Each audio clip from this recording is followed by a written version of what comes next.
My name is Ross Overstreet. I'm the Mississippi State Extension Service extension agent for Lamar County.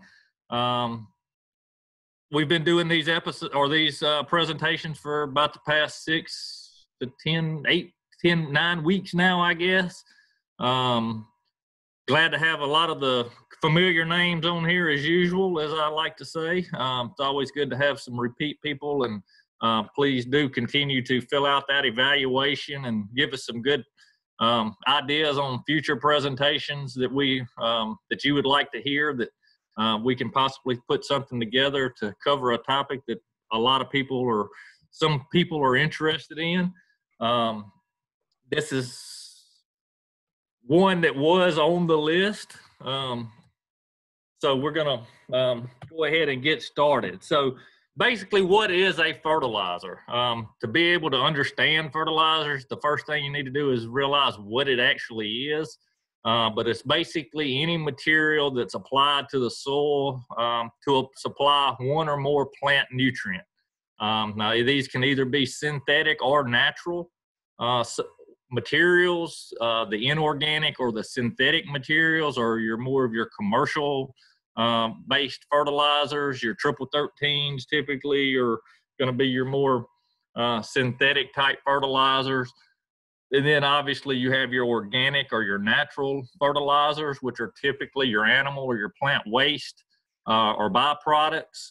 Can be composted manures, can be a bone or a fish meal. No sound. I'm not real sure why. I see Miss Sanders' iPad is stating, Kristen, can you hear me? Okay. I can hear you. You can or can't? I can. Okay, you can. Well, all right, good deal. Miss Sandra, I don't know if your volume's just down or something's going on. Miss Claire, she says she can hear me. Christian said he could hear me. So I don't really know what exactly is going on there.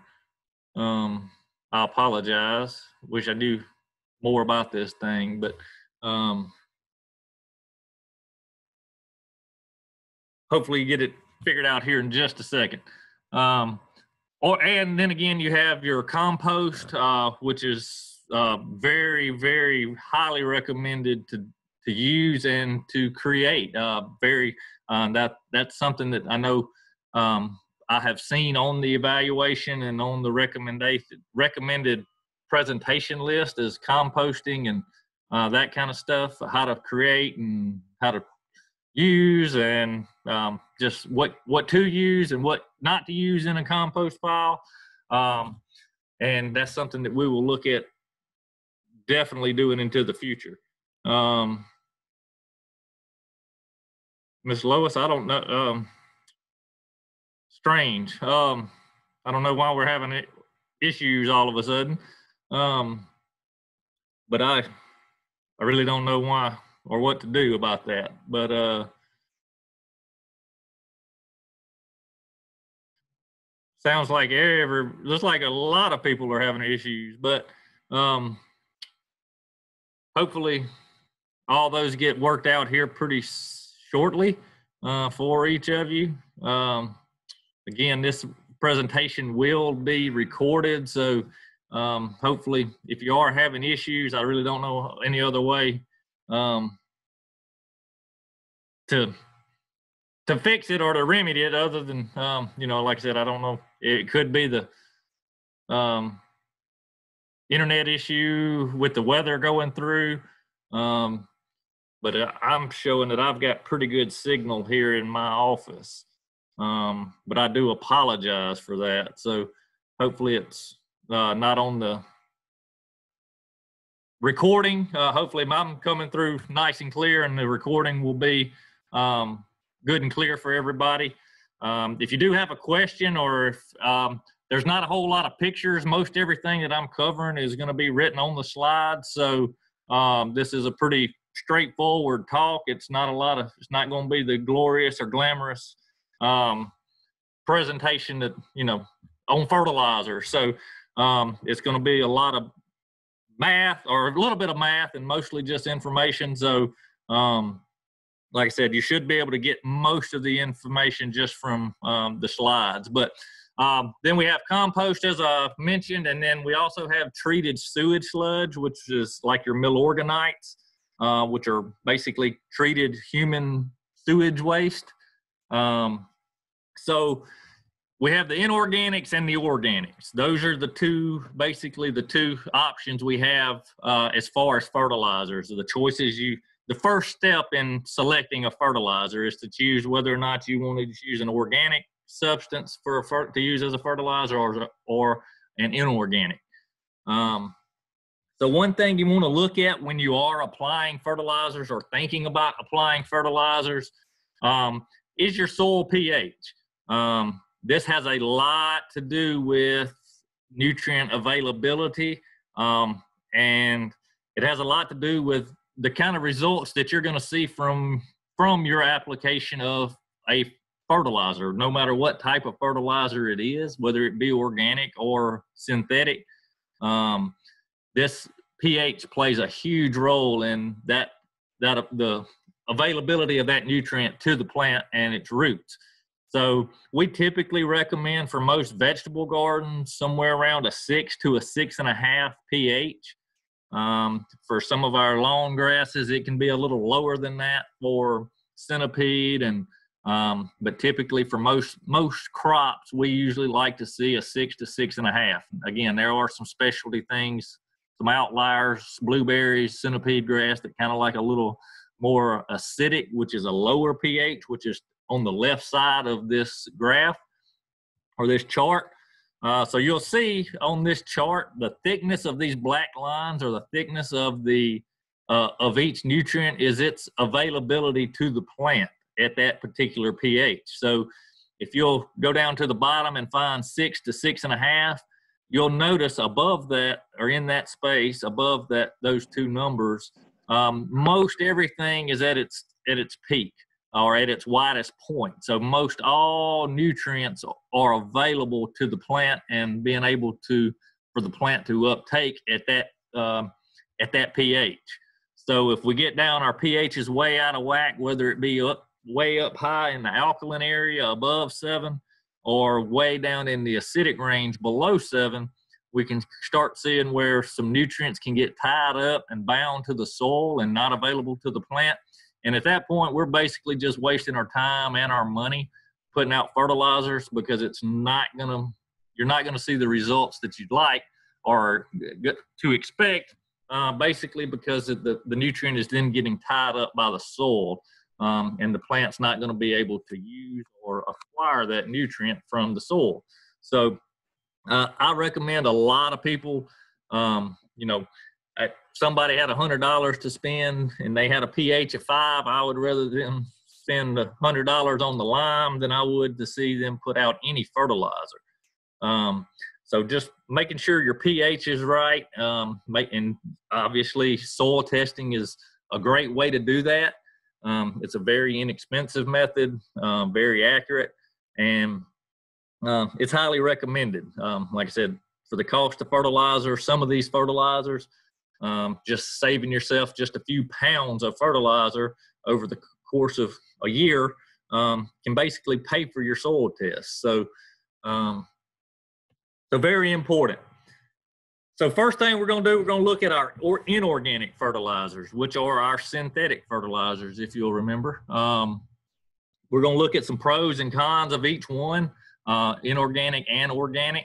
Look at some examples of each one, and then we'll kind of delve off into some weeds about each of those as we go along. But for our inorganic fertilizers, typically the pros, the good things about inorganic fertilizers, can either be a single or multiple nutrients. So if you have a deficiency in just one nutrient, you're not out there putting out nutrients that you already have an abundance of, or you have enough of available to that plant.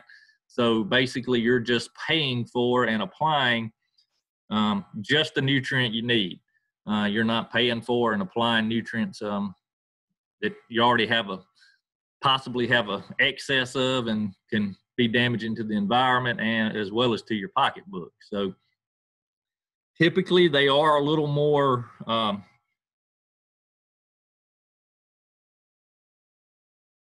condensed, I guess you could say. They have a higher nutrient load in them, so you typically have a lower application rate, where poultry litter, you're looking at about a ton or so per acre of that material, where in organic or in the inorganic fertilizers, you're looking at anywhere from 200 to 300 pounds per acre instead of 2,000 pounds per acre. So that can cost dramatically less depending on the availability and the access to the organics. But inorganics also have a fast plant response, because that nutrient is already typically in a plant available form. It doesn't have to go through any type of process like most of our organics do to get converted into a form that the plant can use. So basically these are available as immediately after you apply them. Get some water to rinse, push them and melt them down and go dissolve them and get them into solution into the soil. They are available to the root immediately, right away. So they're highly accurate. So we see a lot of fluctuation in some of our organics, poultry litter being one that's highly erratic as far as the nutrient load within, from crop to crop of chickens. One house you may get a report back and it's a 6% nitrogen. You may get one back that the next one you get back from the house right next door may be a 2% nitrogen. So they're not, there's a wide range of flexibility and a wide range of availability of the nutrient within those organics typically.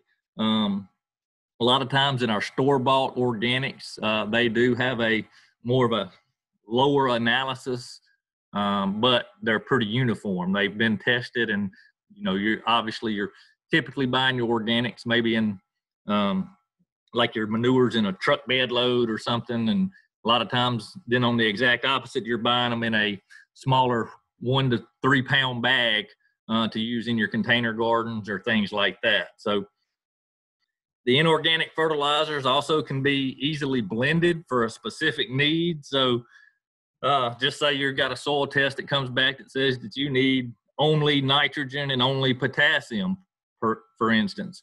You can easily blend a nitrogen-only fertilizer with a potassium-only fertilizer, muriate of potash, or something like that, to where depending upon your application needs, something can be blended together to give you exactly what you're looking for in the rates and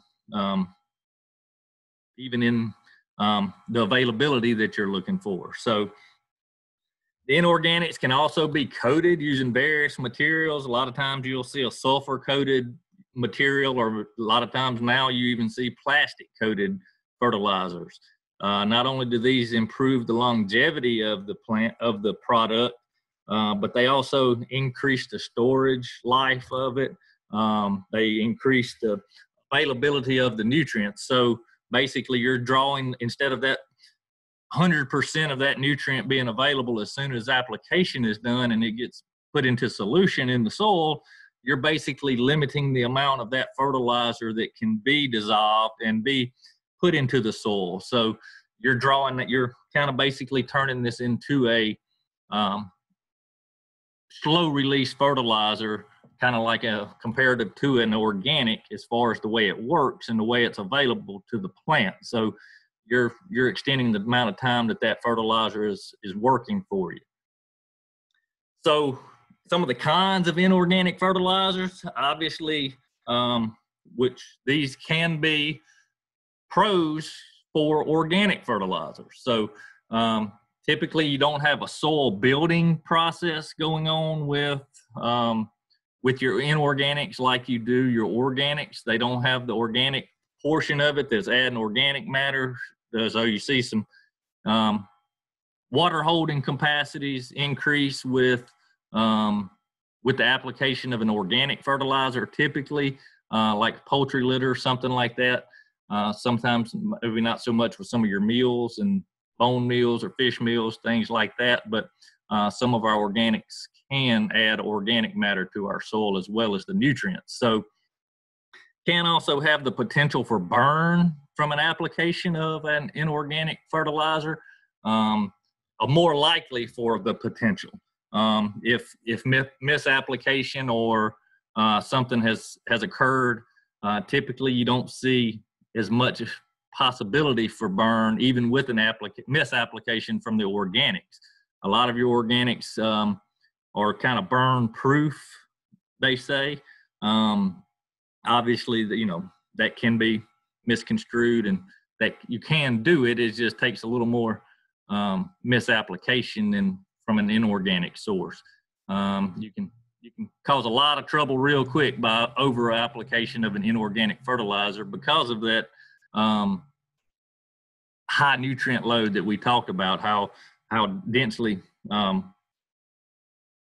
those nutrients are in that substance.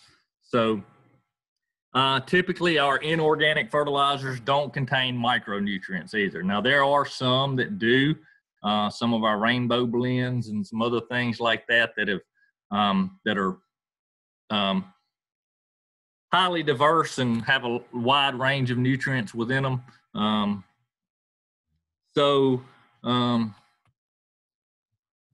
Again, a lot of those kinds can be viewed as pros for the organics, because a lot of times our organic fertilizers are multi-nutrient, so they contain the micronutrients that the inorganics are lacking most of the time. So you got basically not necessarily a balanced fertilizer. A balanced fertilizer is what you think of when you say triple 10 or triple 13, but it's a complete fertilizer. So it provides basically all of the nutrients needed for that plant to do all of its processes. So please talk a bit about the plastic coating in particular. There is basically, I think it is Polyon is the name of the actual fertilizer that I know that is plastic coated. It's broken down by time, by running over it with a lawnmower. It's broken down by water, by heat. It's broken down by a multitude of ways. And basically, it's that breaking down, those granules are going to be breaking down at various times and releasing small amounts of nutrients over an extended time. So Polyon obviously is one of the better known of it. Its name's Polyon plastic, but there are others as well.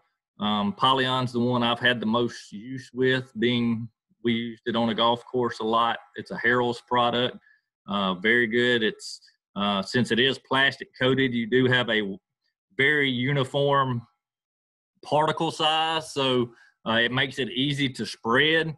It spreads very consistently. You don't have big clumps. It doesn't clump up on you when it gets a little moisture on it, so you don't have to worry about your spreader getting clogged up, that sort of thing. So it's a very, very good product. It's kind of expensive. It's kind of like your Osmocotes or things like that. It can be, you start applying a lot of it, it can get pretty expensive. Typically you use these in high profile areas or places you don't want to have to traffic in very often. Or, obviously if you have a decent budget to use it on, again, it can limit the amount of times you have to make the application. So over a wide area, like a golf course, for instance, what I'm used to working on, using it in, over 150 acres, you make a few applications and you can pay for the extra cost of the fertilizer just by saving the labor cost. So that's something to kind of look into. Again, the Osmocotes and things like that are typically used in container gardens, just because you're using them on a smaller scale. But hopefully that answered your question. Another good thing about the organics, that they do feed the soil. So you're basically feeding the microbes and the the critters within the soil as well.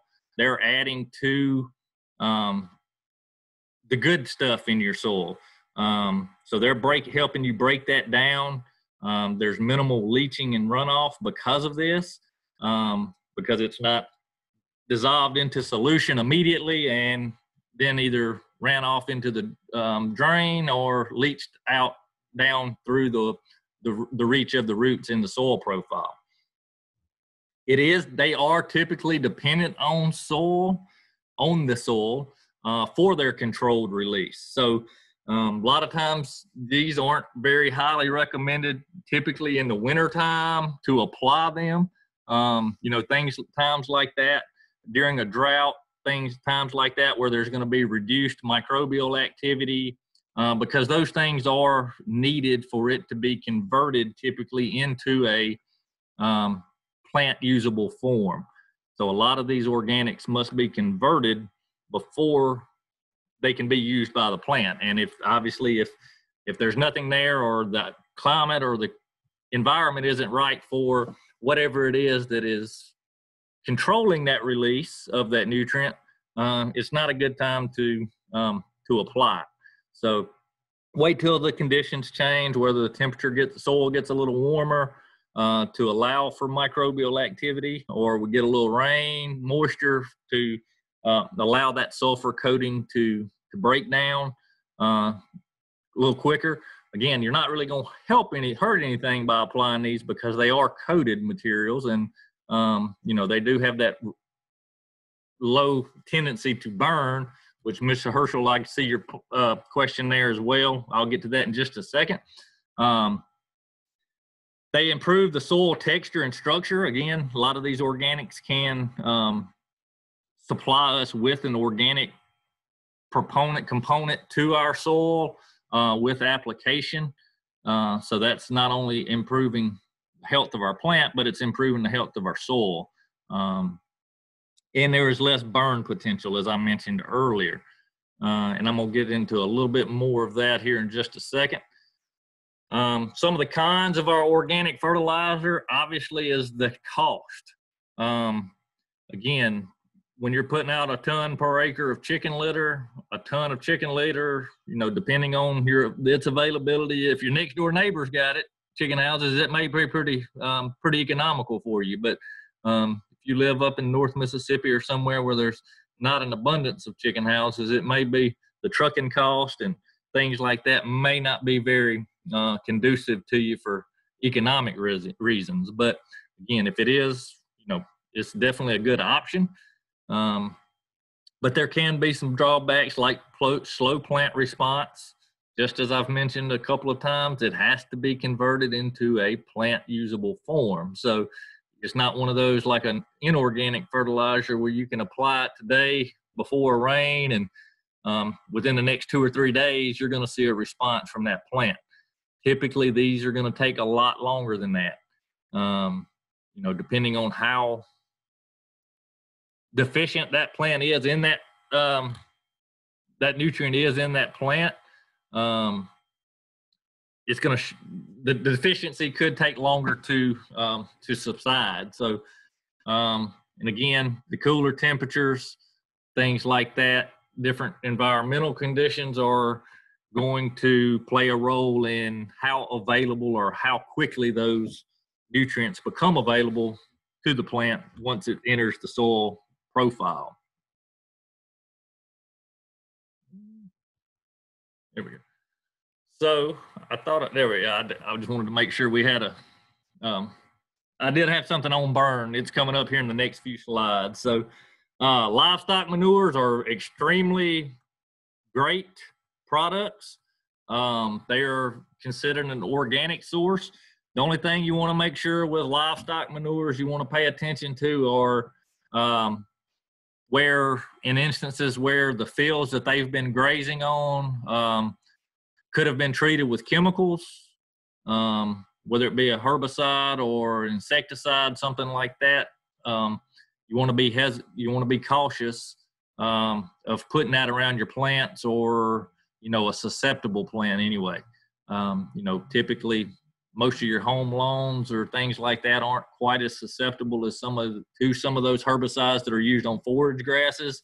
But sometimes your tomatoes, your vegetable plants, and your landscape plants can be. So that's something to kind of take into consideration when you're thinking about using livestock manures. That's the most important thing you want to think about. Livestock manure is going to be one of your lower nutrient dense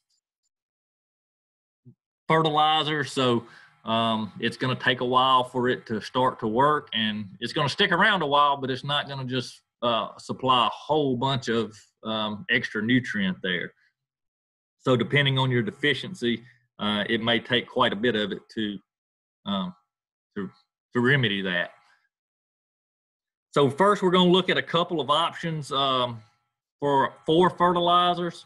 I'm not going to get too far into the organics because there are a lot of options in that, and a lot, as I've mentioned, a lot of kind of variability within those. So there's really no, you can't really say poultry litter's a 3-3-3 or a, it can range from pretty low to nothing basically but organic matter, to kind of a little bit more nutrients. As far as nitrogen, it can be up to 6 to 7% sometimes, that on average, but it can be a little higher than that in some instances. But there is a good bit of variation in the organics. Now, some of your more commercially available organics do have an analysis on them, but you're typically going to see those as a 4-4-4 or 3-3, or something pretty low for the most part. But these are our inorganic options as far as fertilizer that we're going to kind of just briefly look at. Ammonium sulfate, this is one of the bigger options that we have available to us.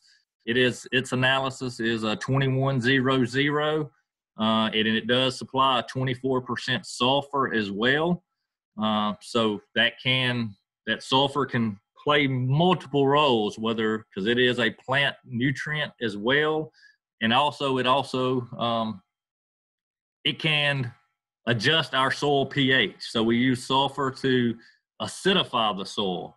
And ammonium sulfate, having that sulfur component, is the most soil acidifying of the fertilizers we have available to us. So this is a good option if you're looking to plant blueberries. We don't recommend using nitrate type fertilizers on blueberries and fruit in general, but particularly blueberries. So this one is a good one. Not only does it supply you with an ammonium form of nitrogen, but it also lowers your pH a little bit. If you're planting into a more neutral soil, it will slowly get that soil down to where the blueberry likes it to be, more acidic. So this is also a good option if you're looking to have blue hydrangeas. The acidity of the soil obviously is one of the key factors in the color of hydrangeas from going from blue to pink.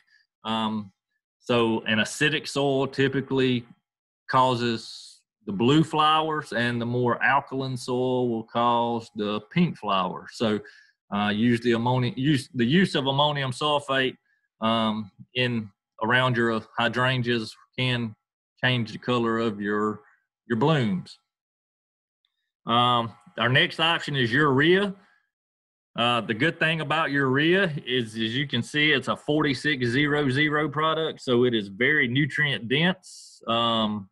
It can be used as a granular or as a spray, so it is water soluble, extremely water soluble. So it can be mixed up and sprayed over the crop depending on the deficiency, and obviously the roots are the way the plant typically picks up nutrients, but minor deficiencies can kind of be remedied quickly through a small spoon feeding through the leaves or through a foliar application. So obviously getting high amounts of nutrients through the roots is the best option, but foliar can be used. Obviously, being a 4600, it does have a high nutrient analysis, so you don't have to buy a whole bunch of this material to apply at recommended rates. And, you know, you don't have a bunch of filler material in there like you can on some of your 1010s, 888s, things like that. A lot of that material is basically just filler, but it's typically safer to use because of that built-in kind of safety feature where it's not quite as nutrient dense. So you start applying a 4600 product by a couple of pounds per 1,000 square feet, you're really throwing a monkey wrench in the whole thing. So you can cause some issues pretty quick using products like this, you know, unjudiciously. So you gotta know your equipment. You gotta be calibrated correctly, and make sure you're getting the right amount of the material out to make sure you're putting out the correct amount, because you can run into some issues pretty quick. The only bad thing about urea, or one of the major bad drawbacks to urea, is you can have significant losses due to volatility in hot weather. So basically the ammonium will volatilize and get gassed off and go into the atmosphere and never to be used by the plant. So, and then also excess soil moisture can cause some leaching issues. So just something to think about when you're contemplating using urea. Some other forms, ammonium nitrate. Obviously, this one's not as readily available as it used to be because of safety concerns and some other things. It has a analysis of 3300. Now, I get a lot of calls from people saying that they have found a 33 or a 3400. And typically, if that person or that business does not have a license and is licensed to sell ammonium nitrate, what you're seeing is a blend of urea and ammonium sulfate. So if you took 50% ammonium or 50 pounds of ammonium sulfate and 50 pounds of urea, put it in a 100-pound bag, when you end up, you're basically got a 33 or 3400 product based off of just the average of these two. So a lot of times when you see this 3300 product in your big box stores, or even at a lot of your farm and garden stores, it's not truly ammonium nitrate. It is a blended fertilizer of urea and ammonium sulfate. So triple superphosphate is the next one. This one is a phosphate product, so it only supplies potash, or not potash, but phosphorus. Sorry about that. But it only supplies phosphorus. Is the only nutrient it supplies. So again, this is where I mentioned earlier, you can, if you have a specific deficiency that you're looking to fix, a lot of times the inorganics are the way to go, because you're not applying nitrogen and potash if you only have a phosphorus issue. So if you're using organics, which supply all three nutrients, or even the blended or the complete fertilizers and the balanced fertilizers, you're going to be paying for nutrients and applying nutrients that you don't necessarily need. And then muriate of potash. This is a 0060 product. It contains only potassium. And typically when we think of potassium, we think of it's kind of acts as the coolant and the antifreeze within the plant. So potassium is important for the opening and closing of the guard cells and stomata on the plant to let it cool off and stay warm. So we see this, and we typically like to see applications of this early spring if you're deficient, to allow that plant to stay cool, keep itself cool in the summer, and also to possibly prevent winter damage in the wintertime. And again, when we think of phosphorus, we typically think of rooting. So phosphorus deficiency can cause some issues with rooting. So these are two important things, especially when you're looking to plant or reseed an area, things like that. You want to make sure that these two nutrients are definitely remedied. And obviously nitrogen is typically the most important, and it's the most heavily used of all the plant nutrients. So it's the one that typically the plant's going to use the most of. So that's what you're going to typically apply the most of. And then obviously we have our blended fertilizers, which are typically composed of multiples of these. As I mentioned earlier, your 3300 these days, which is a blend of urea and ammonium sulfate. As Christian mentioned at the beginning of this, sometimes you can find, they recommend a 5-15-30. That would be a blended fertilizer. There's really not a fertilizer that just comes naturally as a 5-15-30. So they have taken multiple materials, whether it be triple superphosphate, muriate of potash, and ammonium sulfate, and put those in very specific amounts together, blended them together, and then bagged them. And then that's what, there's a way of figuring all that out. We learned about it in soils, and it's actually kind of neat how they do it. It's done off of a ton basis, but again, I think that's a little more than what you need. But I like math, so I'm kind of a math nerd. So I kind of enjoyed that thing. Enjoyed those type of problems. So when we're looking at this, when I say 3300, 046, these kind of things, what do I mean by that? Basically, those three numbers are nitrogen, phosphorus, and potassium, and they're always in that order when they're on the bag. So no matter if you go to Washington State or you go to Pennsylvania or you go to Mississippi, no matter where you're buying that bag of fertilizer, if it says it's a 5-15-30, then those numbers are staying the same: 5% nitrogen, 15% phosphorus, and 30% potassium. So just as an example, obviously these are, as I just mentioned, percentages. So just take a triple 13, for instance, in a 50-pound bag, you got 13% nitrogen, 13% phosphate, and 13% potash. So out of that 50-pound bag, 6.5 pounds of that bag is nitrogen, 6.5 pounds is phosphate, and 6.5 pounds is potash. So basically you've got about 19.5 pounds of actual plant nutrient within that 50-pound bag. The other 30.5 pounds is basically a filler material or a carrier that those nutrients are attached to allow easier spreading or easier distribution. So again, if you get a higher nutrient dense product like the 4600 or things like that, obviously you have less filler involved. So making good applications, making accurate applications is a lot easier when you've got more material to spread over an area. So if you were just trying to spread 1 pound over an acre, it would be very, very hard to do that. But if you can if you can have a less nutrient dense and apply 300 pounds of that over an acre, it makes it a little bit easier to make sure you do the right amount.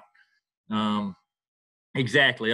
So much filler, it's just easier to manage application. Is sulfur okay to use for acidifying? Yes, it is. Typically, I think it's you want to be very careful using it. You can run into some issues, but typically sulfur is recommended to adjust the pH down. Lime is obviously what we use or calcium carbonate is what we use to bring the pH up to make it more alkaline, less acidic, and then your sulfurs are what's used to bring the pH down or more acidic. Can you add tums? That's a good question. Dissolved Tums. I don't see why not. It should still be calcium. I don't know how pure they are as far as purity, so I'm not sure how much you're actually going to be able to get out of that. I think applying a calcium product like lime would be a better, that's going to have an 80 to 90% calcium makeup, is going to, you know, be a lot easier. But I would think it would, I don't see any reason why it would hurt. So that being said, here's fertilizer burn. I know I mentioned that a couple of times. So what is fertilizer burn? Fertilizers are basically salts for the most part. They contain salt. And applying too much salt over a lawn or a plant can actually draw the moisture away from that plant. We all know salt is hydroscopic, so it attracts water, so it will absorb water from whatever, whether it's the air. We've all had basically a little container of salt turn hard as a rock being kept in a humid environment.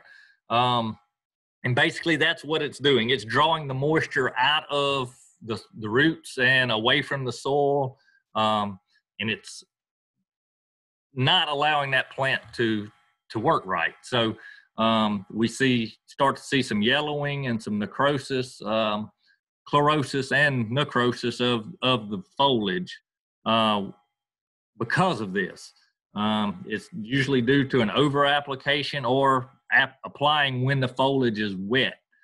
So, you know, obviously the best thing to do is to water immediately after and thoroughly after any application of fertilizer, or try to apply according to the rain forecast, things like that. Obviously, we don't want to do it before a 6-inch gully washer, because then it's more than likely just going to get washed into the drainage ditch. But, you know, a nice slow rain, which seems to be kind of rare these days, but a good soaking rain is what you're looking for, or even irrigation through water hose or irrigation system. So don't try to do it in a drought, because obviously what little bit of moisture is there is going to be more likely to get pulled out or be extracted from the soil, and keep it unavailable to the plant. So try to avoid fertilization during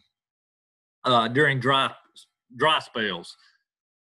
So when we are applying, I know I've mentioned a lot about the 1313 to 3300, and you want to know how much of that product you should apply.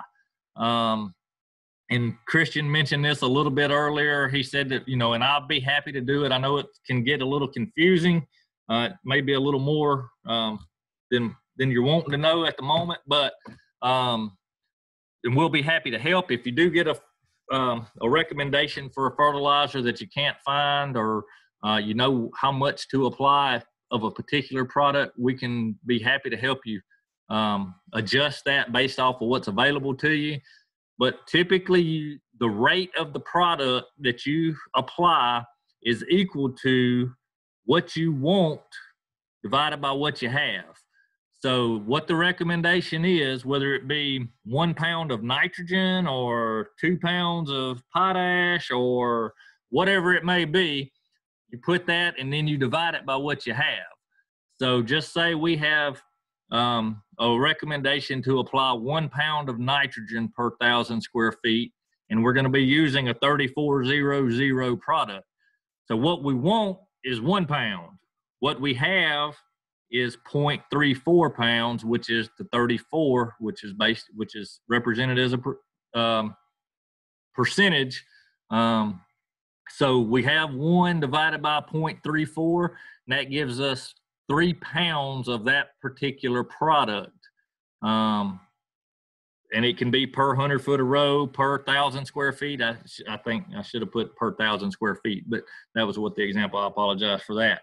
And then example number 2, apply 60 pounds of potash per acre using 0-0-60. So we're in that instance, we're looking to apply, what we want is 60 pounds. What we have is 0.60 pounds.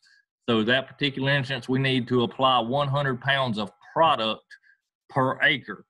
So we need to make sure we differentiate between the product, which is actually the 3400, and then the rate of the actual nutrient. So we need to make sure we know the difference between those and clarify and keep those kind of keep those separate, because they can be kind of confusing and overwhelming to some when you're not used to dealing with them. But it gets easier, I promise you. The more you deal with it, the more you do it, obviously, just like most things, the easier it becomes. So again, proper application, not only does it involve applying the correct amount of that product, but you also have to know the correct area that the calculation of the area you're wanting to apply.